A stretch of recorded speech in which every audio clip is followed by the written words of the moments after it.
सबके दिमाग में एक डर बैठा होता है कि भगवान से डरना। भगवान से तो डरने की जरूरत ही नहीं है, बिल्कुल भी भगवान से तो डरने की जरूरत ही नहीं है कि भगवान है ही नहीं, वो तो हमारे ही अंदर है। और डरने की जहां तक बात है, इंसान अपने कर्मों से डरे। यदि कर्म सही है तो ना भगवान से डरने की जरूरत है, ना देवताओं से डरने की जरूरत है। तो इंसान के दिमाग में जो ये वहम बैठा पड़ा है, एक डर बैठा पड़ा है, भगवान ऐसे कर देगा, भगवान ऐसे कर देगा। भगवान कुछ नहीं करने वाला, कुछ भी नहीं करने वाला। जो भी है अपने कर्म। यदि हम कहीं चलते चलते जा रहे हैं, एक्सीडेंट हो गया, तो वह हमारे ही कर्म खराब है। कहीं ना कहीं हमारे ही कर्म खराब है कि एक्सीडेंट हो गया, हमारे चोट लगी, अचानक हमारी मृत्यु हो जाती है, या अचानक हम बीमार हो जाते हैं। तो ये भगवान को दोष दे दिया जाता है। कोई कहता है कि भगवान ने पैदा ही क्यों किया, कोई कहता है भगवान ने सुख दे दिया, कोई कहता है भगवान ने दुख दे दिया। ये सब कहने की जरूरत ही नहीं है।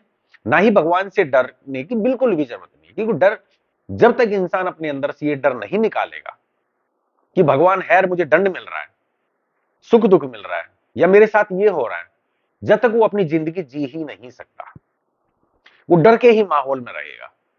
तो जो भी है वो अपना कर्म है। हमें जो भी दंड मिलता है, सुख मिलता है या दुख मिलता है, वो अपने कर्मों का मिलता है।